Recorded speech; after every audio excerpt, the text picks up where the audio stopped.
my... This meeting is being recorded. Okay, I just got the notice that the meeting is being recorded.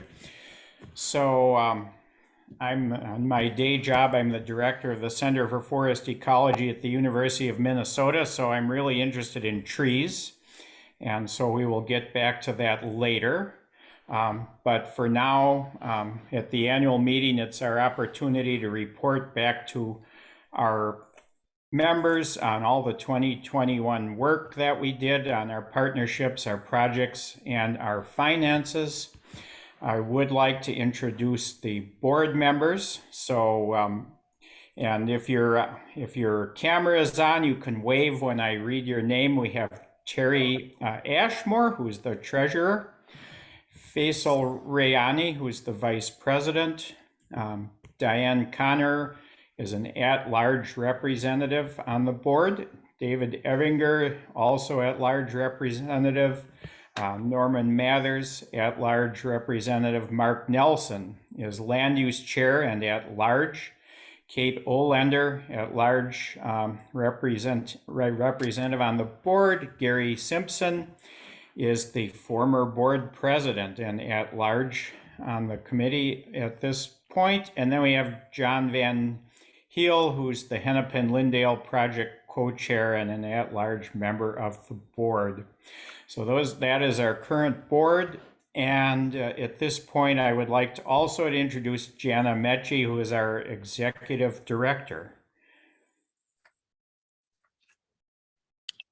And I just want to, for the record, thank Hannah Kamuth, who is our consultant that puts together the newsletter. Shirley Yeoman is our bookkeeper. Robert Thompson has assisted us with board training and some administrative support. Barry Rogers is our CPA, and his office is located in Elliott Park. And thanks also to Minneapolis for their work on Hennepin-Lyndale, and to Damon Farber and his team for their work on the Burger Fountain. Thanks, Lee. Okay, well, at this point, it's my pleasure to introduce Lisa Goodman, who is our Minneapolis City Council representative. First elected in 1997 and re-elected how many times? 1, 2, 3, 4, it looks like 6 times. And she represents the 7th Ward. It includes Kenwood, Lowry Hill, Cedar Isles, Dean, East Isles, Bryn Mawr, and Loring Park, and half of downtown Minneapolis. Native of Chicago, and like me, she graduated from the University of Wisconsin-Madison. She has a degree in political science and labor relations, and my degree was in bacteriology and botany and forest ecology, but we both went to the greatest university in the world. She is the chairperson of the Business Inspections, Housing and Zoning Committee, the Community Development Agency. She also serves on the City Council's Budget, Intergovernmental Relations and Elections and Rules Committee. She's actively involved in urban planning, historic preservation, greening efforts, arts, economic development, affordable housing. And in her spare time, after doing all that, she does gardening, hiking, going to antique shops and auctions, and has her golden doodle, Sadie, who accompanies her on those activities. So, Lisa, please unmute yourself and tell us what is on your mind. Thank you so much, Lee. On Wisconsin, I'm not shy about it myself. Thank you for having me at your meeting tonight. I just have a couple of things I wanted to say. I'm not going to be on the entire call due to a memorial service that I need to be at, but I just wanted to say a few things. I wanted to thank the board. The city has put neighborhoods in a very difficult spot. There is a lot of difference of opinion with regard to the importance of neighborhood organizations. We make neighborhoods jump through hoops that other nonprofits don't have to jump through. And we don't do a great job of valuing the people that work within neighborhoods as a city enterprise. I think that's shameful and really support what's happening at CLPC. So let me first start by saying, those of you who know me know, I moved to the Loring Park neighborhood in 1988, 89. lived at 209 West 15th and 1401 Willow, and then lived at 1227 Hennepin. I lived in the neighborhood for over 20 years. So I still view Loring as my home neighborhood. These days I live in a house in Bryn Mawr where I believe my dog is happier because I open the door and she goes out. She is going to be 17 years old in just a few weeks if she makes it that long. Many of you know her. She has been responsible for a lot of the dog-related improvements around the city. I want to take a moment to speak about Gary Simpson. I don't know if Gary is on the call, but I would say in the 25 years I've worked in the city, I have never had an experience like the one I've had with Gary Simpson as chair of CLPC. And we as a city are really lucky to have had him on this board and leading this board for so long. He is the perfect mixture of intelligence, ethics, and compassion. He has been calmed me when I have been upset. He's been a calming force in the neighborhood. I understand that he is going off the board this cycle. I think it's a tremendous loss, and anyone who sees Gary should thank him for his service. And I also thank the other members of the board, the newer folks and the older folks who have done such great service. CLPC is one of the strongest neighborhoods in the city as a result of your board. But perhaps to me, most importantly, as a result of your executive director, Jana Mecci. This is a big deal to have a staff person. Of the 7 neighborhoods in my ward, Jana is the only active full-time staff person, and her work shows.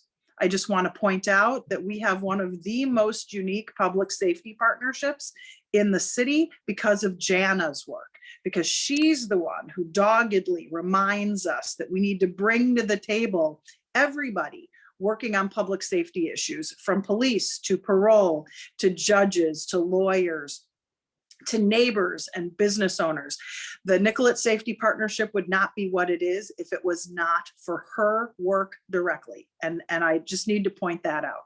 Jana has also been the leading advocate for pedestrian safety in the neighborhood, currently working on the 14th Street Improvement Project, but working with Ronaldo de Sol on the Greening Project, instrumental in working with John Van Heel on the Hennepin-Lindale Partnership, working with us to install the crosswalk at 430 Oak Grove, amongst other things.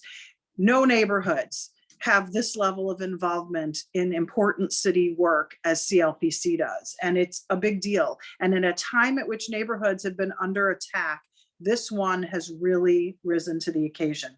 I also want to note that the work of the Loring Park Committee has continuously advocated for the park to be a top priority in the neighborhood, because those of us that have lived in the neighborhood know its importance to the neighborhood. And now this work on the Burger Fountain that's been ongoing, and the efforts underway to restore it, where the park board is essentially told volunteers, if you want it, you make it happen. And many neighbors stood up and made it happen. That is the power of a neighborhood group. And I am just so proud to be a part of a group of people that have cared so passionately about that issue. I'll also note that the good work of David Evinger and others have allowed the organization to have fairly stable financial footing. You continue to do incredible events. You abide by all of the rules and regulations that the city sets out. And that is as a result of a volunteer board, which is a huge thing. So from where I sit, I just think it's incredible that so many volunteers, along with Jana, have been able to withstand all of the attacks on neighborhoods, as well as the threats, the existential threats to citizens because of the pandemic, the murder of George Floyd, the civil unrest we have all faced. This neighborhood has really risen to the occasion, and I'm really honored to have the opportunity to represent you. And that is my main message, is that the city, unlike the other levels of government, operates or tries to operate as a partnership. And sometimes we don't uphold our end of the partnership that well, but CLPC and its leadership has upheld your level of partnership. And I am really, really proud of you all and wanted to be on the call to say that. I wanted to make a couple of other quick announcements as well. The first one is that we do a Lunch with Lisa program. And this month, the Lunch with Lisa program is going to be in Loring Park. We will be touring the historic Alden Smith House, which many of you know is a private-public partnership between my office, the city, Minneapolis College, MCTC, Yellow Tree, the developer, along with some local development folks who took a $6 million net negative asset and turned it into a beautiful gem, historically preserved house as part of a new housing project called the Abbey over on the MCTC campus. We are going to be touring that building on Wednesday, the 30th of March, starting at 11:30. We've sent out notices, and if you're interested, all you need to do is call my office. We will have just kind of an open tour of the historic building, a short presentation. I'm excited. We have a special guest driving in for it in Phil Davis, who was the president of Minneapolis College, HCMC, for many years. Many of you know him and remember him. He'll be coming down. He was the president when he approached me about, can you do something, Lisa? You're a fixer, you fix things. Can you fix this problem? And we worked with them and others to be able to fix it. And we're going to see the results of that on the 30th. And then lastly, I just want to point out that we have just completed a major city redistricting. Part of downtown Minneapolis was taken out of the 7th ward and moved into the 6th ward. It would be 2 blocks, but almost 2,000 people in the Elliott Park neighborhood, but that the rest of downtown has remained in the 7th ward. It's expanded a little into the warehouse district and included West Bede-Makaska neighborhood also. So if you're interested in following what's going on, we do a weekly newsletter now every Friday. You are welcome to sign up. All you need to do is email my office. I have a new policy aide. His name is Zach Schultz. You can email me, lisa.goodman, and the rest of it is the city website, or email zach.schultz and the city's website, and we will go ahead and put you on our list. Again, during this, what has been a very difficult year, thank you, because neighborhoods matter and neighborhood organizations matter a lot, especially in a neighborhood with a lot of vertical residents. We can't go door to door, so we have to go building to building, and we have to build partnerships amongst ourselves in order to improve the neighborhood and make it better. And I am very grateful, as someone who spent 20+ years in the neighborhood, of the work that you're doing. And I am just honored to have the opportunity to represent you. Thank you for allowing me to say a few words. I'll mute. Right, and thank you, Lisa.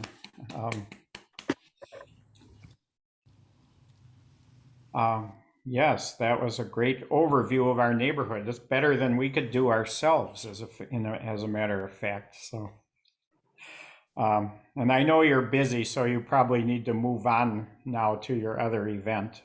Just off to a memorial service, but Jana, to be fair, Ali, Jana asks me months in advance to book this date.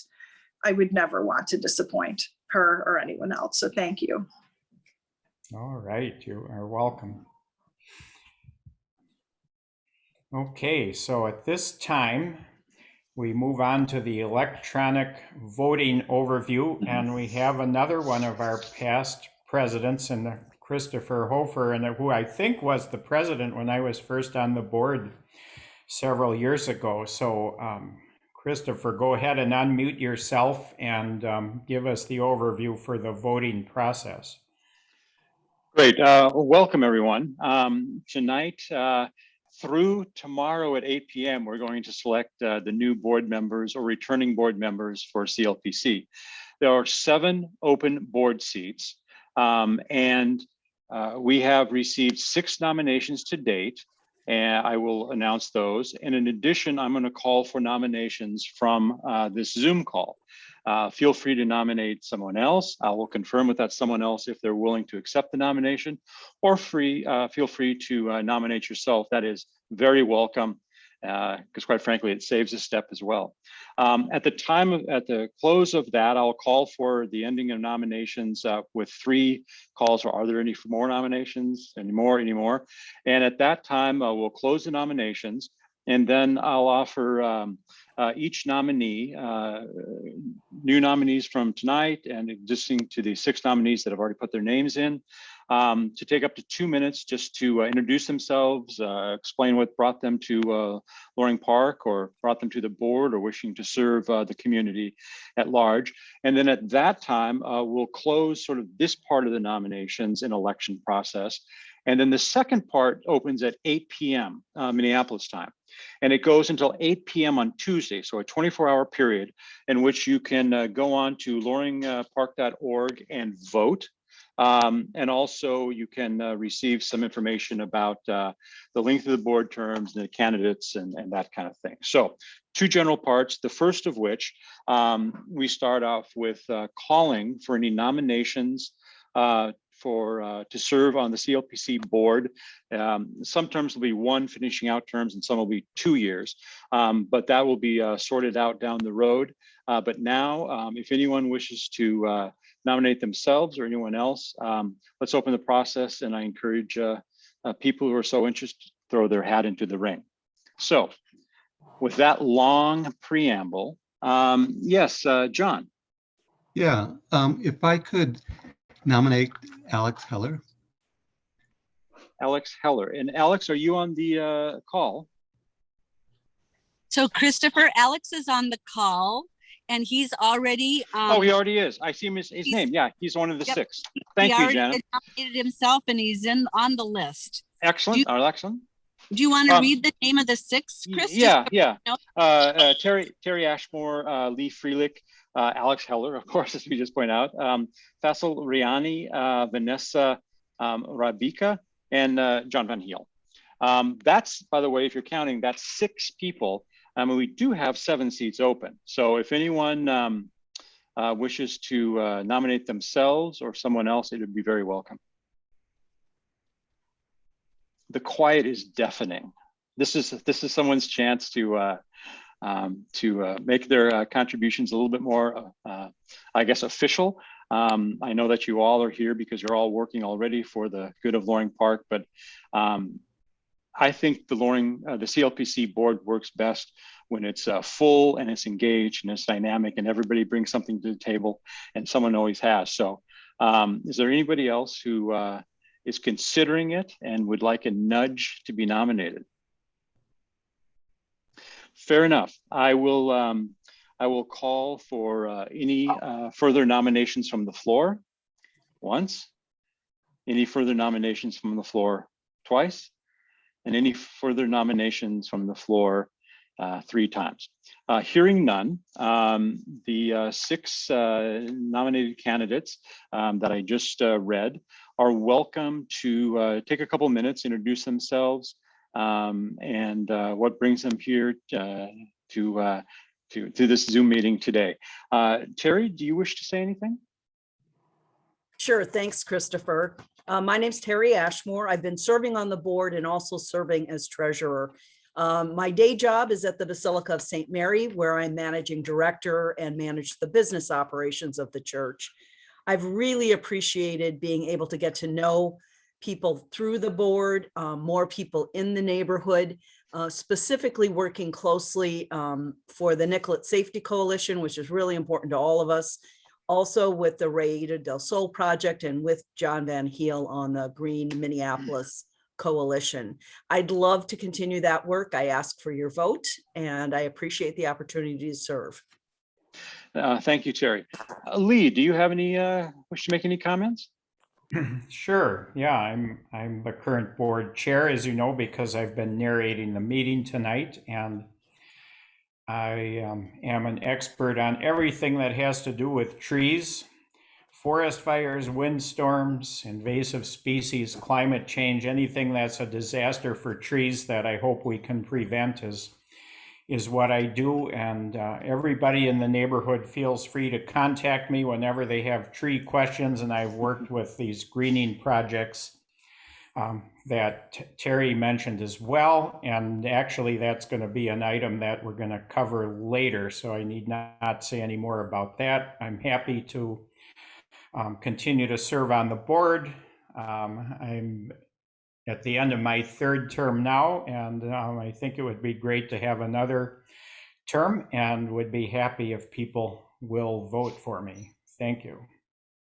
Thank you, Lee. Alex, would you like to say a couple words?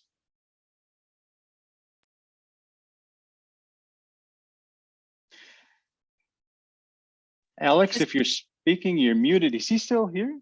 Christopher, Yeah. I'll just throw out that he is, what time is it? He is running a scoreboard for a soccer competition that he coaches. And so he won't be on the call till 7. So Okay, maybe we okay. could wind him in as we go forward, but we got a few minutes. So maybe he'll get on before we're done, or maybe we'll have to wind him in a little bit later. Sure, sure. Faisal, let's see, I haven't seen you. Is he here? Is Faisal here? I don't see him. Jenna, do you see him? I don't. I don't see Chris. I don't okay. see. As Vanessa. Vanessa, are you here? I don't see Vanessa either. John, I have seen. John, would you like to say a few words? Sure. My name is John Van Heel. I've been on the board for actually more years than I actually know, a couple of decades. And I've had the opportunity to have several roles, including livability chair, land use chair, vice president, and for 6 years I was president. Right now, I am simply a board member, and that's the role that I would like to continue playing if you support me. I think the work that CLPC is doing now is really important because of the times that we're in. And I would simply like to support that with the knowledge that I have of the organization going back over the years. And then also with my own causes, which are, from the beginning, I know we all love Loring Park, but there's also a need for addressing the environment, the public spaces that are outside and around Loring Park. And so that's been my focus. And I would like to also continue trying to make improvements in that area too. I think I'll just stop there. Terrific. Well, thank you, John. And thank you, everyone. With that, we sort of come to a close of the first part of this process, but remembering that at 8 o'clock Minneapolis time, so that's a couple hours, the voting opens on the loringpark.org website. And so please cast your ballots, and that you have a 24-hour period in which to vote. I encourage everyone to vote, at which time the ballots will be certified and counted. And I guess, Jana, the loveloring.org website is where the announcement's going to be, correct? That's right. Well, it's loringpark.org. That's Yep. the website. And when you open it up, you'll see the candidate link right there, and you can vote on the ballot. You can also keep scrolling down and you'll see the bylaw vote, which we'll get to later on. And you will also see everybody has a profile and a photo on the website as well. Terrific. And should someone find themselves in a position that they wish they would have thrown the hat in the ring, or someone else's, do contact the board after the election, and perhaps an appointment can be made, because again, I believe that a full board is the most effective board. So thank you for that. And we'll go on to the next agenda item. Okay, thank you, Christopher, for that overview of the elections for the board. And we are a little bit ahead of schedule here, which is usually a good thing, but the next thing are the annual reports to the community, and these are supposed to be 30-second overviews. First is Nicolette, Loring Safety Coalition. And That's I believe mine. Diane, yes, Diane is going to do that. Go ahead. Okay. Monthly, we host and facilitate a Nicolette Loring Safety Coalition meeting. This coalition began in 2011, and in 2020, due to COVID, we went to virtual meetings and expanded neighborhood-wide. Businesses, property owners, a resident per building, and church representatives attend, as well as city, county staff, Patrick Ward 7, Convention Center, Minneapolis College, Park Police, our community crime prevention specialist, and MPD. It has been a challenging 2 years for our city. Our coalition never skipped a meeting and had many successes in 2021. 15 East Grant was purchased, and we worked with the developer to stabilize that building. We brought in 21 Days of Peace, and they spoke with the men fighting in the diner and shooting guns in and around Nicolette. We developed an agreement with the Downtown Improvement District to have the ambassadors go south from Grant to the freeway and then north to downtown on LaSalle. We also arranged for some hours to have Mad Dads in the neighborhood. Businesses have cameras, and we have 3 additional cameras mounted on the corridor and by SA. Wooddale Church at Music Box Theater supported residents on the north end of Nicolette with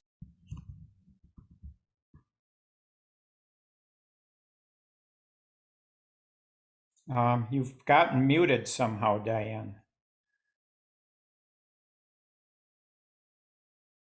unmute. Am I still muted? Yeah, we only lost about 10 or 15 seconds there. Oh, gee. Am I? Yes, we can hear you now. Okay. Well, I don't know where you missed all of my eloquence. So do you want me to back up a couple of places or just continue? Just about 10 or 15 seconds. Okay. Did I talk about cameras? Yes. Wooddale Church at Music Box Theater supported residents on the north end of Nicolette with food and masks. They hope to start activities for the young people again this summer. We entered into a community roadside partnership project to landscape the MnDOT owned area adjacent to Rialto de Sol Preschool. The Alden Smith Mansion has been renovated, and it, along with the adjacent rental, are set to open this spring. They call it Abbey Apartments, and they have a Facebook page. The convention center is bringing in conventions again. Yay. We have entered an agreement with the park board to restore Burger Fountain and Plaza. There is a Burger Fountain page on our website with more information at loveloring.org. City, county, and our neighborhood staff work on issues raised at these monthly meetings, in between the meetings, and so on. They work to have outcomes for issues raised. We carry a lot of hope, knowing that things will get better, and we just keep going, all of us together. Thank you. Okay, thank you, Diane, for that. And next is land use with Mark Nelson. Hi, everybody. The Land Use Land and Resource Committee continues its work with developments in the neighborhood. And we've been involved over the last several years in 2 important projects. The first one being the Alden Smith Abbey apartment project near the Minneapolis Community College. Lisa talked about it, and Diane just mentioned it as well. We're very excited that that project is just finishing up for construction and is opening in over the next couple months here.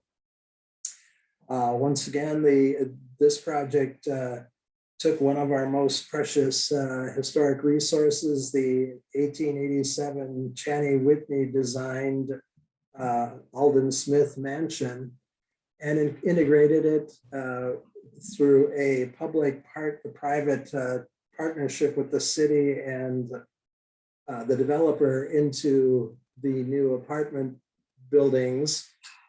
The mansion itself will have 3 apartments as well as amenities for the larger apartment structure. And the building, the new construction entails 121 new studios through 2-bedroom sized apartments and 68 underground parking spots. So we're very excited. The Alden Smith house has been on everybody's radar, both as across the city as well as in our neighborhood for many years. And it was highly endangered up until just a couple of years ago. So this is a real milestone for our community. And once again, Lunch with Lisa next Wednesday is touring the facility. I think it'll be a great opportunity for everybody to see what's been done there. The second project that we have that we've been meeting with developers and so forth on is 307 Oak Grove. And that is the parking lot owned by the Women's Club on the south side of Oak Grove. And we've been working with the developers and the architects. The architects are Snow Kralik in Minneapolis, a very fine architectural team. And the plans there are for 62 apartments with amenities and 2 levels of below grade parking. The buildings are sustainable and have they're high quality construction. The initial designs are very intriguing and beautiful. And they'll have increased vegetation and garden areas and street connectivity. So we're looking forward to working further with the design team and the developers on that project. So that sort of sums up our important work over the last several years. Okay, Mark, thank you for that. And next we have Burger Fountain, and Mary, are you here?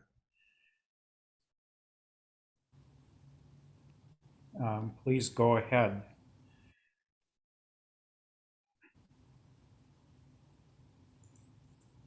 Hi, everybody. So I'm here to give the report about the Burger Fountain rehabilitation progress. And I am thrilled and excited to say that we are making some significant progress.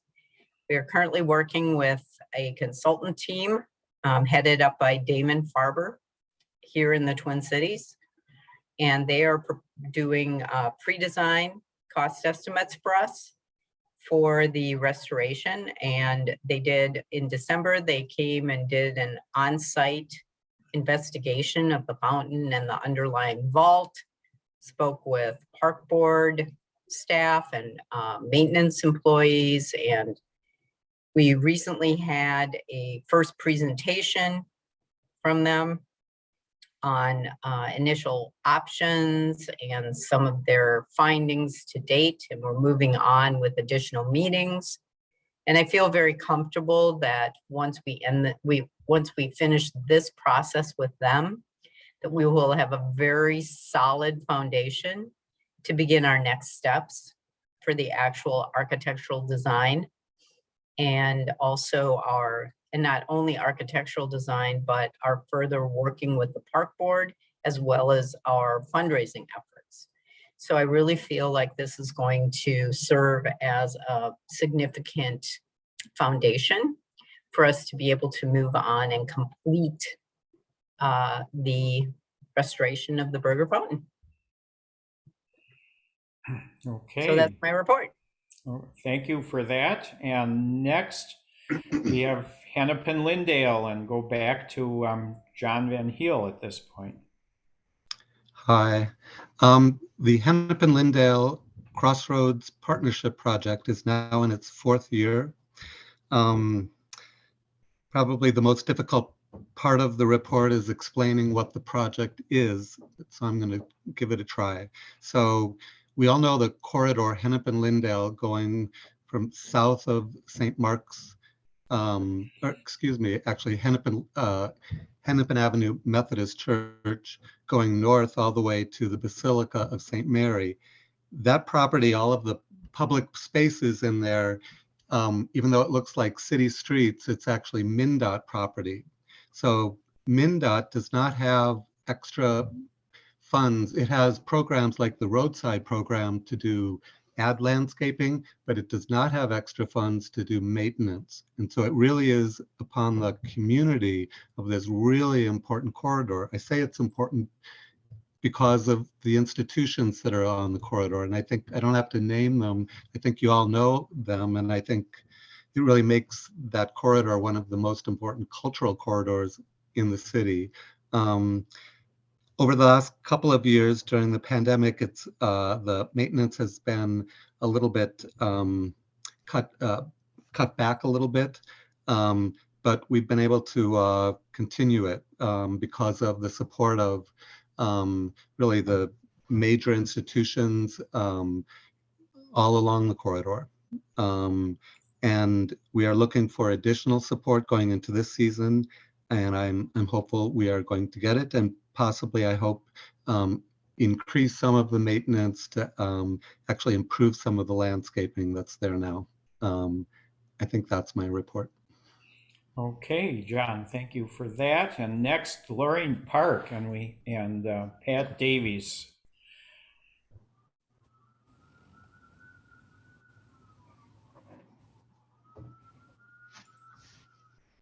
You're muted, Pat.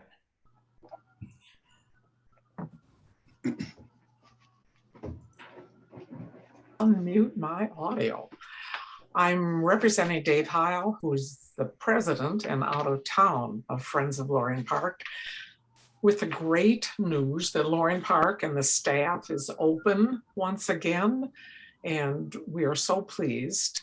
We had our first in-person board meeting at the park last week, where we were joined by our new park board commissioner, Elizabeth Schaefer, who stayed for our whole meeting and was just very interested in what we were doing and interested in telling us what the park board had in mind for Loring.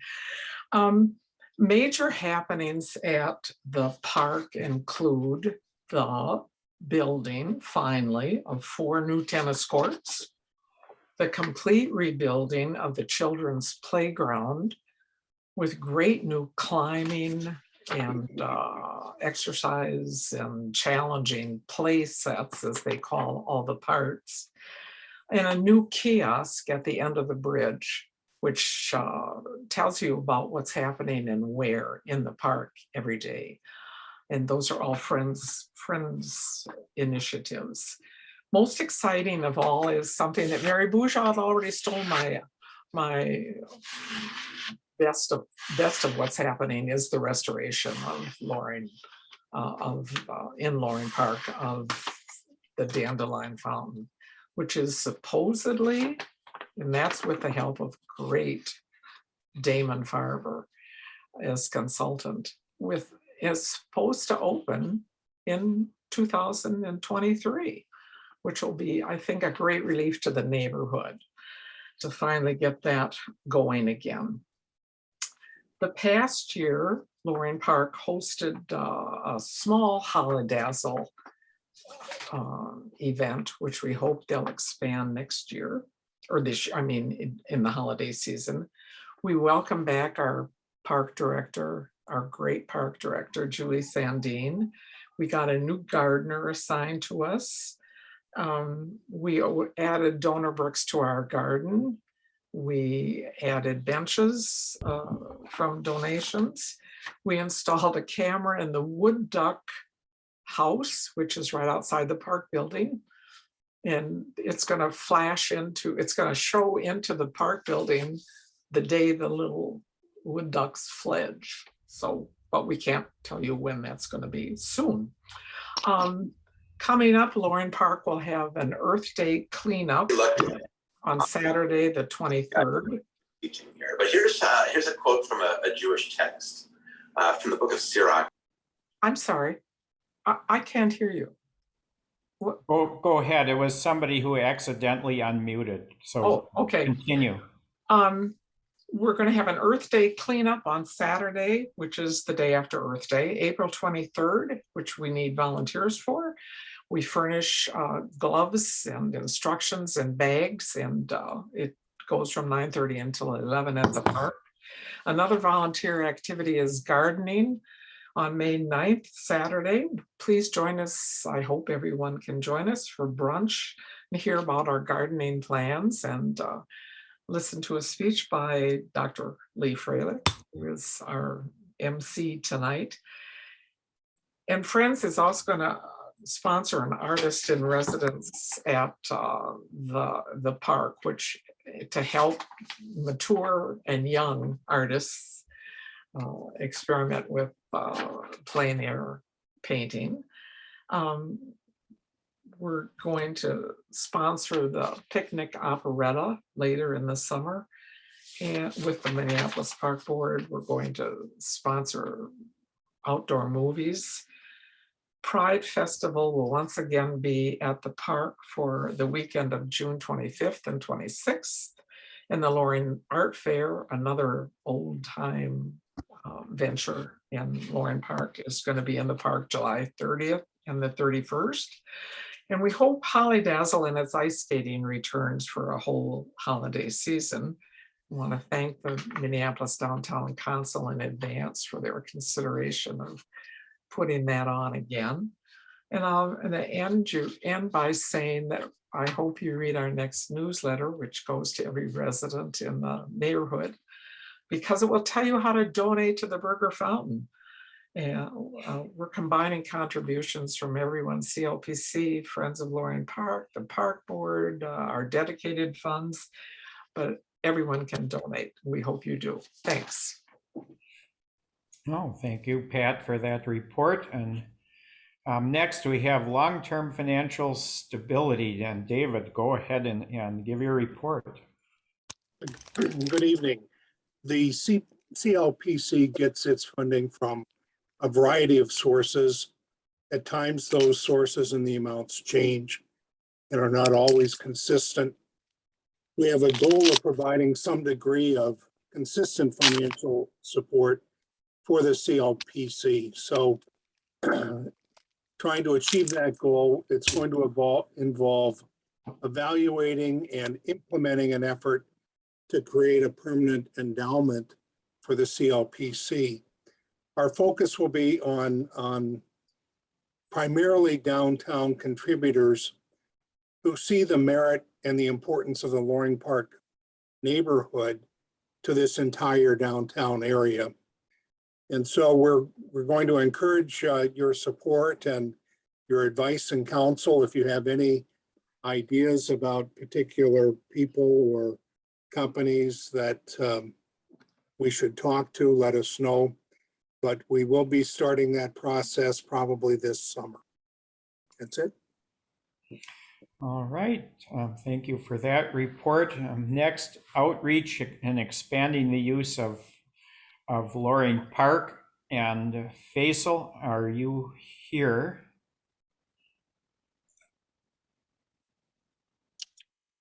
If not, then Jana can say a few words about it. Yes, Faisal is working with Kate Olender from the Friends of Loring Park Board on efforts to try to expand the use of the park building. We're not quite sure how this will roll out, but as a part of community engagement, they have an idea that when the park is not open, if we can figure out how to resource generate and fund a staff person in the park and get the approval of the park, that people in the vertical buildings could use it as a place to network with each other, to use the Wi-Fi, maybe have some coffee available, and maybe it could be a little work site for people. So that is a concept that they came up with over this year, and they're going to be continuing to talk to park staff and Superintendent Bangora about it. Additionally, I know that they have also wondered about adding like more seating in the park for people and possibly a couple more grills. And if they haven't been to Friends of Loring Park yet to talk about this, that'll be first on their agenda. But those are a couple of the concepts, Lee. Okay, thank you for that report. And then Jana, it looks like you're on next again to talk about the community roadside partnership on Nicolette. All right. And one thing I want to start this out with is that here in Loring Park, we you heard about our Nicolette safety team from Diane, our coalition that meets monthly. But I'll tell you, we sit in partnership and in cooperation and collaboration with the Minneapolis Police Department. We have had the opportunity to work with Renee Allen, who is probably one of the best community crime specialists the city could ever have. She started out as a block leader. She organized the Northside Safety Center. Then she organized a safety center for the Phillips communities. And then we were able to land her here in the first precinct. And she is skilled in things like premise surveys and community design for safety. She is just a wealth of information, and it's a real asset and a privilege to work with Renee. I want to say the same with Lieutenant Mark Kluko and Lieutenant Calvin Noble. Mark is with the Minneapolis Police and Calvin is with the Park Police, and Inspector Billy Peterson. With very little resources, we have found creative ways to address really some serious situations that have happened on Nicolette and that have happened in different areas of the neighborhood. And it takes a little bit longer because the resources in the police department are so small, but we work together as a team and we continue to work together and we continue to hold each other up and we continue to just keep going. And so I just wanted to use a couple of minutes to just say that because, or a couple of minutes to just say that because we're really lucky here in Minneapolis. The Community Roadside Partnership is something that we applied for with MnDOT. It's a partnership of the city of Minneapolis, CLPC, MnDOT, and especially Rio de Sol. Rio de Sol was having all sorts of dumping and litter and trash and loitering and drug dealing in the piece of land that the state owned adjacent to their building along the freeway. And so in February, the city approved our application and MnDOT will pay for the landscaping. Last year, they did a landscaping design with our group and Renee and was a part of that. Lee was a part of that. Terry Ashmore was a part of it. Sam from the Nicolette Diner. And so we don't have a day yet to announce for the planting day, but it will be in our newsletter. So if you're not in our newsletter and you want to get our newsletter to know what's going on, email us at loveloring2@gmail.com. I'll put that in the chat when I'm done. And then Lee, am I on for 14th and LaSalle too? You want me to say a couple things about that? Yes, go ahead with that. We have, the school, Emerson is right there. And then the LPM building went in. There are businesses in the LPM building. There is a lot more foot traffic. There's foot traffic from all the new development on Nicolette going down to the park. And 14th Street has become increasingly dangerous. And so right now we're just focusing on the 14th and LaSalle intersection. And in your April newsletter, you'll see designs for that intersection. We will be having conversations with Public Works. I don't have a start date yet from Public Works, but it will be in 2022. And we hope to continue that all the way up to Nicolette on 14th Street and keep working on that avenue. Christopher Hoffer, who ran the elections, he is appointed to the city's pedestrian advisory committee. So he's been active with that work group along with the 14th Street businesses and Emerson School. And like I said, the goal is to ensure safety all the way from 14th and Nicolette, all the way down to the park. So that's my report, Lee. Thanks. Okay, thank you, Jana. And now it turns to myself to talk about greening projects in Loring. Although I should add, I've almost been run over at 14th and LaSalle several times myself, but so I hope you are successful there. So Loring neighborhood greening projects are just amazing. Let's see. So Citizens for a Loring Park Community, CLPC, is sponsoring that Roadside project and is a collaborator in the Hennepin-Lyndale project. And they collaborate with Friends of Loring Park and Loring Greenway Association as needed. We have treated ash trees on South Nicolette every other year. We sponsor community and environmental forums of interest to the community, including greening, climate change, and other issues.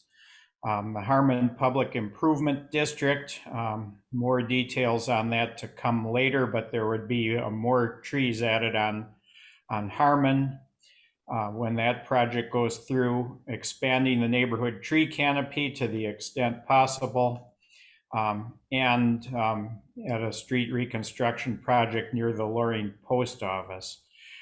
In the neighborhood, we also have Friends of Loring Park, which has volunteer flower gardening on the second Saturday of the month from 9 a.m. to noon from May to October. The big garden, the Garden of the Seasons in the middle of the park is a collaboration between the park board and Friends of Loring Park. So about half of the labor that goes into maintaining that garden comes from volunteers in the neighborhood who are organized by Friends of Loring Park. We put in a new garden west of the bridge. We started it 2 years ago. It started to get mature last year, the West Circle Garden. There are many other gardens in the park that various people take care of. We have 28 ash trees in the park treated for emerald ash borer every other year. We have oak trees treated for chlorosis. That means they have yellow leaves because the pH of the soil is too high. So we treat those so that they stay green. We established with Ethan Gelbaum from the Minnesota Buddhist Center, which is over on Harmon. Well, he actually donated these trees, the Cherry Tree Grove of Peace in the southeast corner of the park, which is going to be one of the most beautiful places in the whole city when those trees bloom. They have pink flowers. They're the same type of trees that they have around the tidal basin in Washington, D.C. And we are also working with the Minneapolis Park and Recreation Board to get native wetland plantings surrounding Loring Pond and to continue to get rid of Canada thistle and the invasive cattails. We also have the Loring Greenway Association in the park. They have volunteer gardening all along the Loring Greenway, which goes from Nicolette Mall to Loring Park on the third Saturday of the month, 9 a.m. to noon from May to October. So a lot of people don't realize all of the gardens, the many, many gardens on the whole length of that are planted and taken care of by neighborhood residents who volunteer, who donate money and volunteer to do the work, to plant, to prune, to water during droughts like we had last summer and so on. We also treat all of the ash trees, about 24 of them on the Greenway. And let's see, so we have those other two organizations that work with CLPC on greening, the Community Roadside project we just heard about, Hennepin-Lyndale project we heard about. So just an amazing amount of greening. I don't think any other neighborhood has as much going on where the residents are actually involved. And with that, I will terminate myself because I'm in charge of the meeting and I'm also speaking, so I will come to an end. And now we're done with reports and it's time to go on to the financial report and administrative report. And we start out with Terry Ashmore, who as the treasurer has done an enormous amount of work to keep finances in order throughout this past year. And so everybody should thank Terry for doing that job. And she's worked with Jana and with me when necessary and keeps track of everything. So it's been great. Go ahead, Terry. Thanks a lot, Lee. And again, Jana and Shirley Yeoman, who's our bookkeeper, do a ton of work. I'm very lucky to work with them both. I'm going to share my screen so you can see our P&L here. And it's not showing up, of course. That would be too simple. Can you see it by chance or not? No. No. So then I'm not going to share my screen. I'm so sorry. What we have was a very good year in 2021. We had total income of just short of $120,000. Our total expenses for the year were just under $90,000, and that left us with a balance of $30,000.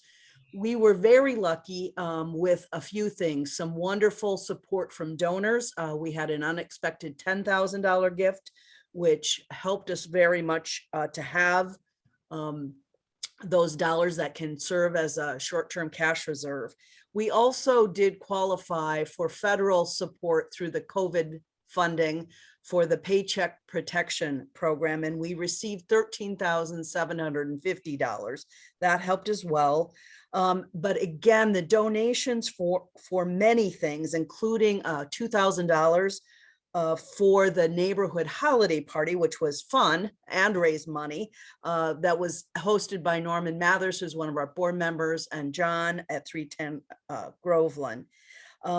Also, we had an online auction and $3,000 was raised for that. And we are doing that again this spring. So please, we ask you to participate. If you have things you'd like to see auctioned off, great, let us know.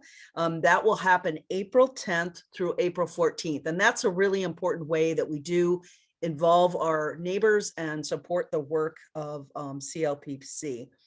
Also, our 990 and charities division reports were filed, and you can find those on our website if you'd like to check those out.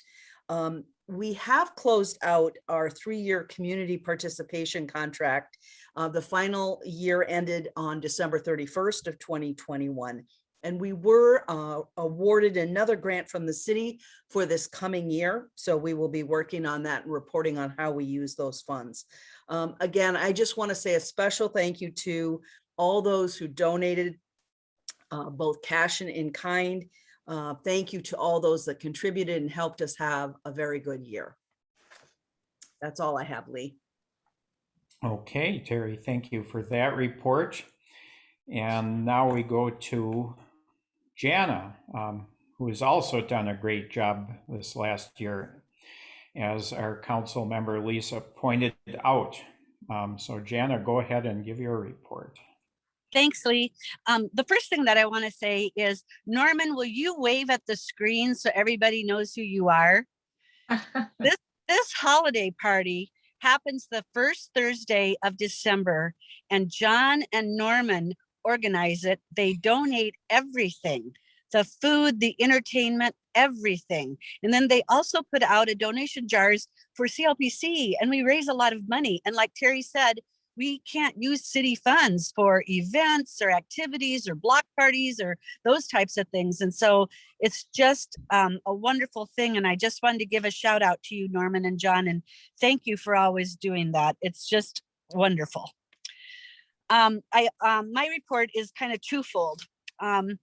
We have a contract called the Neighborhood Revitalization Contract. And it is a contract that was a 20-year revitalization plan. We have continued to stretch it out, and we have a little bit of money left, not a lot, but a little. And you will see on the website and in our newsletter that we are proposing to do what's called a plan modification. We had in our plan $5,000 for the Oak Grove and 15th Street crosswalk. And the city, Councilmember Goodman was able to get the city to pay for that in its entirety. So we don't need that money in our plan for the crosswalk. So we are proposing that $2,500 go into the fund that already exists for tree inoculations for our ash trees on Nicolette, and that $2,500 goes into a Hennepin Lindale fund, which already exists, to keep supporting the maintenance of this gateway into the city. It's a small action, so it's done by the board, but we like to publicize it. So that action and vote will happen at our April board meeting. The NRP Fund, what we've got left is the tree inoculations, Burger Fountain, Hennepin Lindale, like we talked about. Lee kind of mentioned the Harmon improvement plan, but Public Works is going to focus on 14th and LaSalle before we move into Harmon and Nicolette, but we had a lot of meetings pre-COVID on the Harmon and Nicolette area, and we will pick those back up when we get the nod from Public Works. And then the last thing is, and you can find it on our website, we created a fabulous master plan, and it was adopted by the Met Council as a small area plan, and it addresses everything from engagement to transportation to land use to historic preservation. It is fabulous. And John Van Hill on the call was the chair of that effort. And we even won an AIA award for that plan. And so if you get a chance, take a look at our website and look at the plan. And I think that's it, Lee. We've talked about our website and our newsletter. We have a Facebook page. We like to talk to people on the phone, and we like to talk to people in person now that COVID is it's becoming safer. And we always use the pitch, each one reach one, because as much advertising and promotion you do, the thing that I've noticed really brings people in is when somebody says, hey, come to this event with me, or why don't you sit at the information booth, or let's go to this meeting, or let's walk around the park. And it's a really great way to get to know your neighbors, because when people are living in vertical communities, it's hard to get to know folks. And so it's through these social encounters like Friends of Loring Park and the Greenway Association and the neighborhood group and just hanging out at the park that we build a community. And like Councilmember Goodman said, we were so organized and such a community that we were able to make it through some of the most significant challenges that this city has ever seen, because we knew who to call and how to network and how to get out to the businesses and how to get out to the property owners. And that was invaluable. When we had an encampment that turned really violent, we had people like Pat Davies and Alex Heller that were out there. Miriam's on the call, out there walking the park, Ogden, Jane, just kind of letting us know what was going on. And we were able to bring in outreach services in Hennepin County and get people housed. And Chief Ohado from the park board was able to take care of the criminal activity that was in the park. And again, it was a team effort. We couldn't work without all of us. The businesses, the churches, the organizations, the police departments, we all work like the spokes of a wheel. And I keep saying that every chance I get, because that's how the city will function if they follow the model of Loring Park. Amen. Okay. Amen. Thank you for that, Jana. One of the best statements about the neighborhood that I've heard yet. Okay, so we're back on schedule now, and we have guest speakers. First, I want to mention that Al Bangora, the superintendent of Minneapolis Park and Recreation Board, is not here. However, we're scheduling him to have a longer meeting. We actually need more time to talk with him because Loring Park is so important to the neighborhood, on April 25th, so stay tuned for that. However, CLPC is and has been committed to developing community-driven safety strategies. We work with street outreach groups, restorative justice, city and county staff, Metro Transit, community crime prevention, park police, and Minneapolis police. And so tonight, we welcome our interim chief, Amelia Huffman. Chief Huffman, please unmute yourself, say a few words about yourself, and you have the floor. Thank you very much. I appreciate the invitation to join you tonight and spend some time talking with you, introducing myself to those of you I haven't met before. Of course, I've worked with Jana many times over the years, and she's a tremendous asset in the neighborhood and for the city as a whole. So I couldn't be more pleased to have received the invitation to join her and you tonight. So let me just take a couple of minutes to introduce myself. I am currently in the role of the interim chief here at the department. Prior to that, I was the deputy chief of professional standards, which is the bureau that covers training, administrative services, all of our internal disciplinary investigations, technology, other kinds of shared services, and wellness programs as well. In addition to that, I was the inspector of the 5th precinct, which are the 20 neighborhoods south of downtown and west of 35W. And over the course of my career, I've had incredible opportunities to do all kinds of other fantastic work in the department, from being a patrol officer, working on a community response team, spending some time in our community crime prevention SAFE program back when we had the officers available to pair our officers and provide crime prevention specialists together, so that we had a pair with one sworn partner and one civilian partner to work with neighborhood, business, community, and other stakeholder groups to do problem solving. And that was a really tremendous opportunity. I spent a big chunk of the middle of my career in investigations. I was an investigator in financial crimes and in child abuse, as well as internally to do disciplinary investigations in internal affairs. I was public information officer for the department, the commander over homicide and all of criminal investigations, and then eventually made my way out to the 5th precinct to be the inspector. I'm a resident of Minneapolis. I live in the 5th precinct. I have lived in Minneapolis for 28, it'll be 29 years later this summer. I actually came to Minneapolis right after graduation from college, and the first apartment that I lived in was at 15th and Spruce Place, right there off of Loring Park, with some friends of mine from college in a studio apartment. I got to be the one who slept in a sleeping bag on the floor that we unrolled every night. So it was, you know, a fantastic first experience living in the city out of college. And then from there, I moved over into Stevens Square and lived at 1820 Stevens and had a fantastic apartment there. I've lived in a variety of other neighborhoods, mostly around the south side of Minneapolis, and currently I live in Cedar Isles, Dean.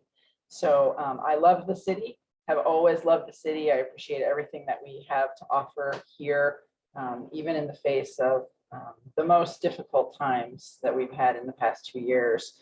I'm incredibly optimistic about the future of the city because we have incredible community with engaged neighbors and neighborhoods who care passionately about one another and about the city.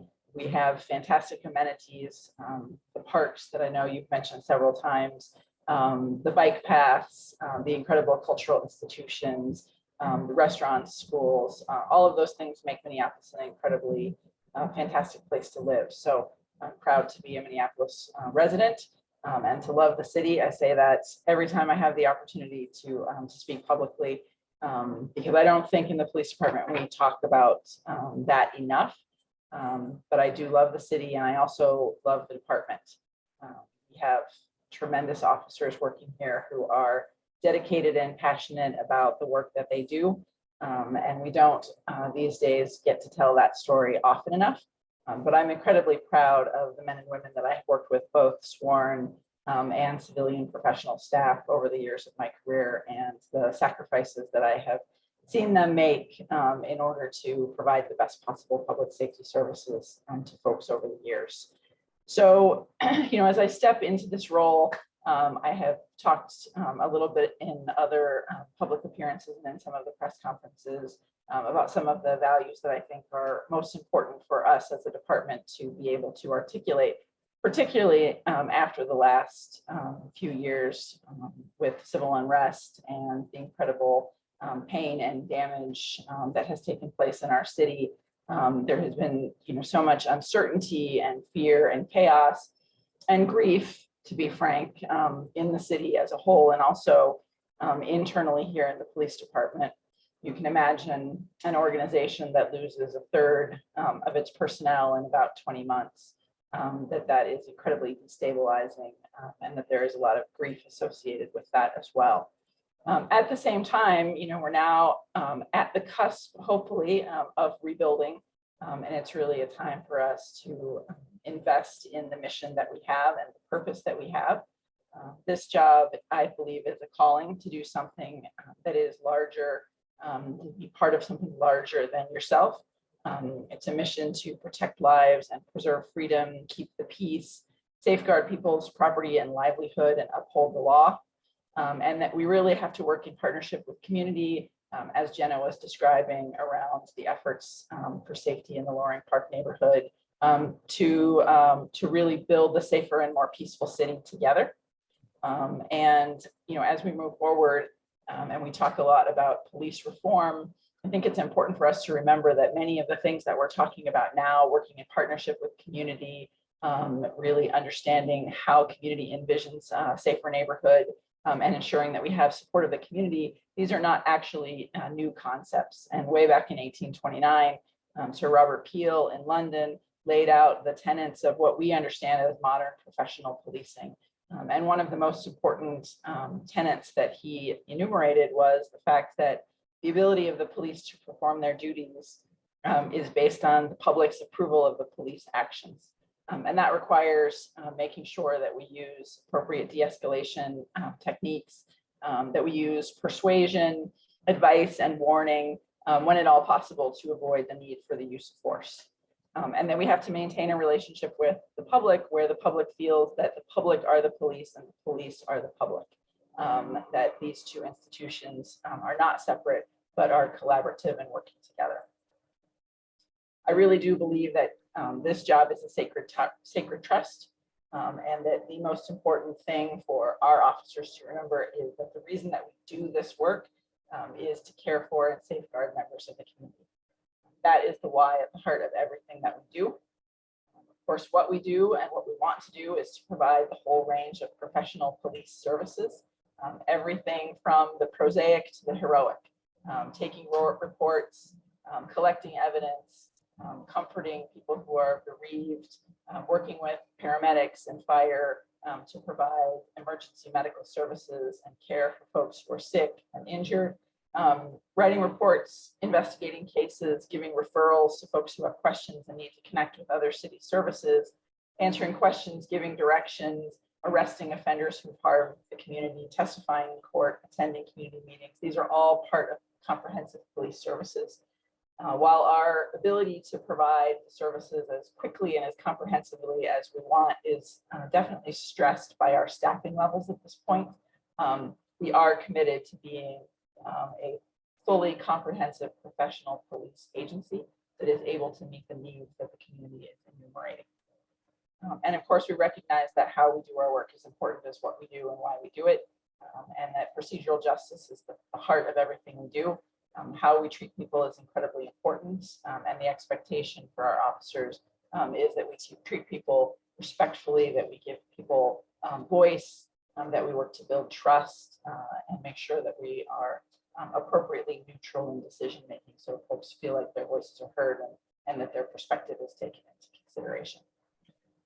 As we go forward, we have to acknowledge after the last few years that our work and our practices have not always lived up to our ideals, and that our urgent work to do right now is to close the gap between the ideals that are laid out in our tenets of the profession and in our code of ethics and our policies and procedures, and to ensure that all of our practices live up to those ethics. And I think that there are 5 commitments that officers in the department need to live every day, every shift in the work that they do in order to make sure that we close that gap. And the first one is care. We need to make sure that in every interaction, on every call, and every investigation, that it's clear to folks in the community that our officers care and want to do our work to make the situation better. The second one is connection. Folks in the community clearly want to know and be known by the officers in the Minneapolis Police Department. We need to foster more opportunities for our officers to build relationships with folks in community and for folks in community to get to know more officers. This is incredibly stressed, of course, by our staffing situation when many of the opportunities that we had to attend community meetings and community events have been curtailed, first by the pandemic and now by staffing shortages, where we have fewer officers who are available for those kind of assignments. But it is a critical need and one that we must find a way to do going forward, despite the fact that our staffing is putting stresses on that. Third one is communication. It is really important for us to remember the value in listening, deep listening with community, and also explaining, doing our best to find as many avenues possible to explain what it is that we do and why it is that we do things, our policies and our procedures and our practices, to make our work as transparent as possible. Fourth one is courage. Obviously, this job involves physical risk and the willingness to physically act in the face of risk and danger to protect others from harm, but also the ability to stand up for what's right and for our purpose and our values, even in the face of adversity. So moral courage is just as important as physical courage. And then the last one is character. Of course, character is how we live our values. And my expectation for our officers is that they are aligning their actions with our department values of trust, accountability, and professional services, as well as our principles of honesty, integrity, fairness, and service on every call that they go on, every case that they work. So we understand that we have many, many challenges ahead. We have to recruit and hire to rebuild the capacity to provide the police services that we know the community needs and that we want to be able to deliver. We have so much work to do to repair and renew and reinvest in relationships with stakeholders, from individuals to neighborhood organizations, businesses, community groups, and institutions. We have an incredible amount of work to do to invest in our people and our processes. Over the course of the next few months, I will be continuing to work on a number of initiatives related to wellness, training, supervision and leadership, our internal department processes, emergency preparedness, and community engagement to help to move our work ahead so that we can indeed strengthen, support, uplift the department, make sure that we can provide services to the city, to the community, and also to be a workplace where our employees have careers that can flourish. And we need to do all of these things, not only so that our employees can have careers that can flourish and we can provide service, but so that we can really provide that effective constitutional policing service that's going to bring down some of those crime numbers that I know all of you have been watching, that the entire Minneapolis community has been watching with so much fear and trepidation.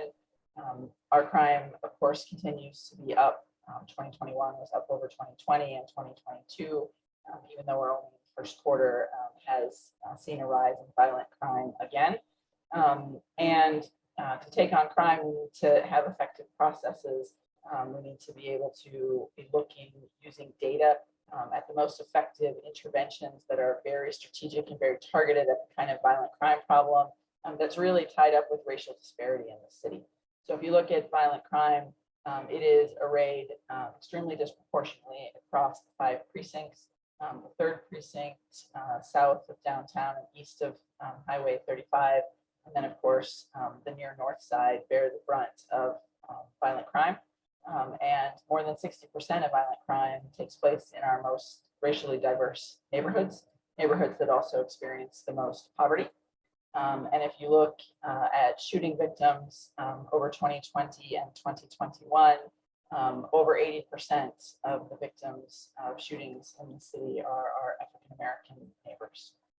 So one of the ways that racial disparities really play out in Minneapolis is with the disproportionate crime victimization that we see in those communities that are already experiencing the most stressors. On the other hand, we have some incredible raw material within the police department to build on. I mentioned before, having worked with officers and professional staff over the course of my career who make me incredibly proud. And that remains true today. And I just thought I would tell you a couple of quick stories so that it didn't sound like I was talking all doom and gloom. And so I'll mention just 2 particular officers. One is an officer and her partner assigned to the 1st precinct, Maya Kane, and her partner, Officer Smedzrud, 2 relatively new officers in the 3rd precinct who are doing incredible work day in and day out, including last year being the 2 officers who located the car that was the suspect vehicle in shooting at the National Guard troops they shot at the National Guard troops up on the north side on April 18th during Operation Safety Net. And as the suspect vehicle passed by the guardsmen, they fired rounds into the vehicle that the guardsmen were sitting into, went through the windshield, and the glass shrapnel then injured the 2 National Guard soldiers inside.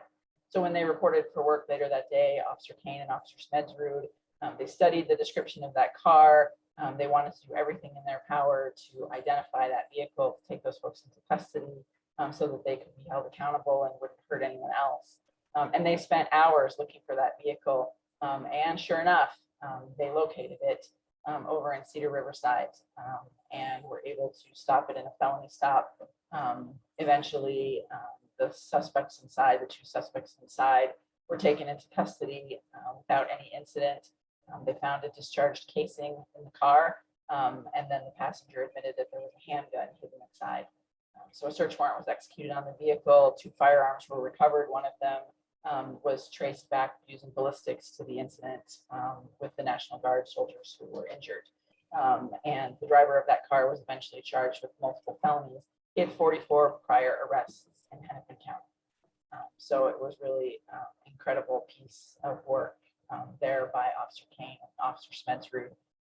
Similarly, last summer, they were working downtown at bar close. The streets were very busy. The crowds of people, as we all know, happens in the summertime when it's warm and it's just after 2 a.m. And as they were standing there on patrol, they observed a shooting take place right in front of them. And just after the shots were fired, they chased after the gunman, chased him down the street, around the corner, into the alley, caught up with him, took him into custody, recovered the firearm, returned back to the victim, did first aid, including putting a chest seal on the victim in an attempt to save his life. Ultimately, unfortunately, he was transported to the hospital and succumbed to his injuries. But because of their quick work and their willingness to literally run into the danger of a person who had just committed a murder and take him into custody, we were able to have that homicide suspect in custody and charged right at the time that the crime was committed. So really incredible work going on with officers in the 1st precinct. Even officers who are downtown working off duty are contributing in ways that you wouldn't expect. Just at the end of February, we had a case where there was an officer working off duty at Target. As you probably see, as you go in and out of there, they oftentimes have 2 or sometimes even more officers working off duty. This officer was working at Target.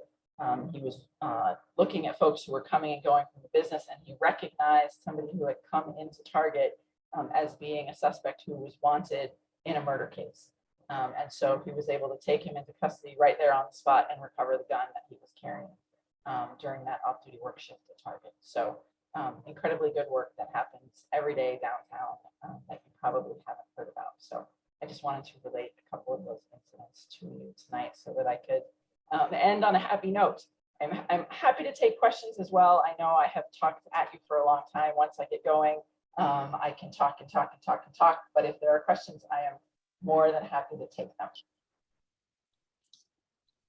So Chief, I suggested that people might put questions in the chat, and then I could compile them and send them to you, and then you could respond afterwards if that's okay, only because we're pushing our Zoom time. I am absolutely happy to do that. So if you have any questions, do put them into the chat. Always feel free to reach out. Even if I'm not the right person to get you the answer, I can connect you with somebody who can get you the answer. And I'm always happy to chat with folks who want to talk. So Jana knows how to get a hold of me, and she will put you in touch anytime. So thank you. Okay, thanks very much. We appreciate having you here as interim chief for our neighborhood annual meeting. So yeah, thanks for all the good work that you do, and thanks for talking. Okay, so the next item that we have is our proposed bylaw change.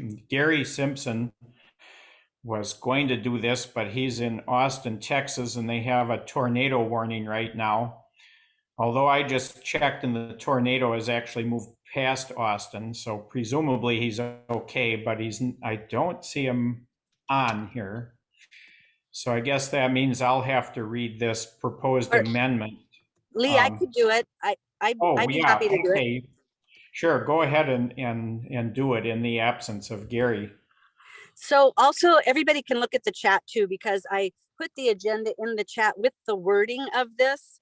So this comes up as a requirement for our 2022 funding. This is not something that the board thought of because the board has often thought that a term limit is an election, and we really value institutional memory as well as getting new people elected to the board.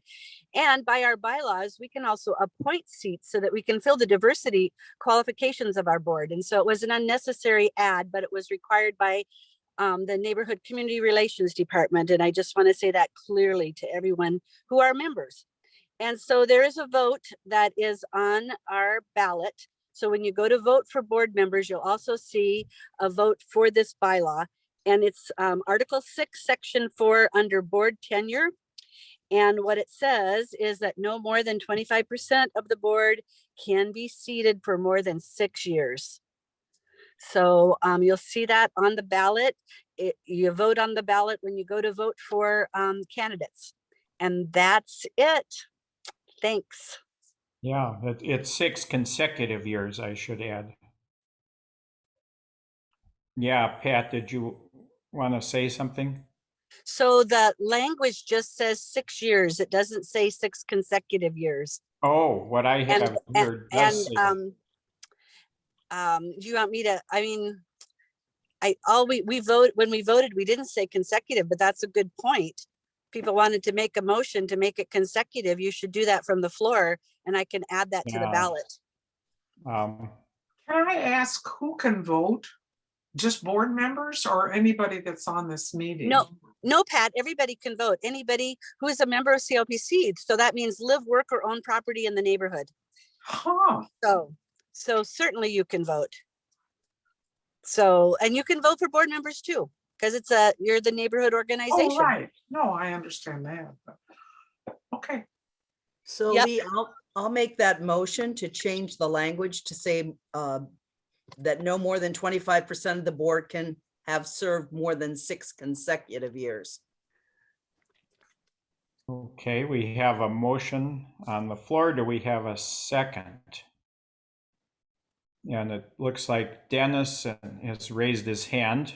So you agree to second. Okay. So it's moved and seconded to change it from no more than 25% of the board can have served more than 6 years to no more than 25% of the board can have served more than 6 consecutive years. Oh boy, I wasn't planning to do any votes here. I thought it was going to be all electronic. I guess we'll just You could have people raise their hands. Everybody on the call can vote. Okay, so everybody who's in favor of this motion, please raise your hand and I'll try to look at as many of them as I can.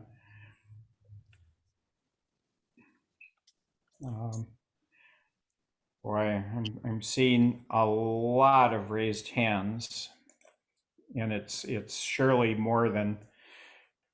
it's way more than 50%. So the motion passes, and so the ballot opens at 8, and it's 8 right now. So Jana, are you able to quickly amend that language?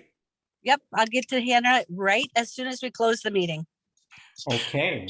So while Jana quickly goes to amend the language before the vote opens, so this is the end of the meeting. I want to thank everybody for attending and make sure that you get involved with things in the neighborhood. That's what makes this neighborhood function the way it does, why it's one of the best neighborhoods in the United States. In case you don't remember, it was featured in Newsweek magazine 10 or 15 years ago. Remember that?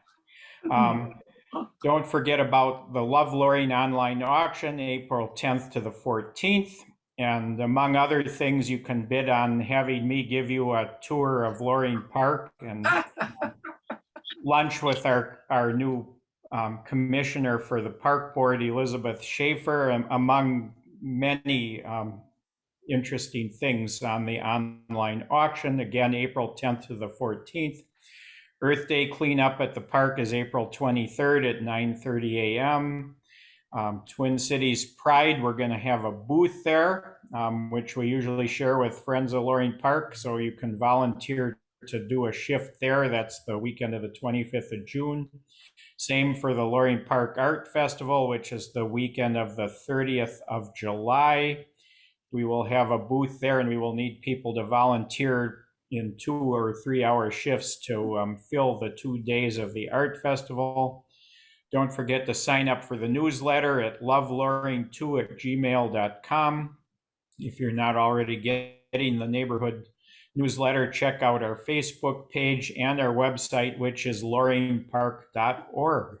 And with that, that brings the meeting to a close. So thanks, everybody. And don't forget to go and vote for the board members and for this change to our articles.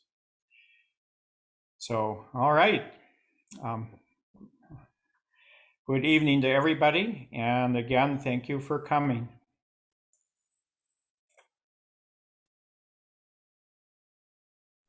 Thanks, everyone. And thanks, Judy, for the text. I can't pull it up from here, so that's good to see. Thank you.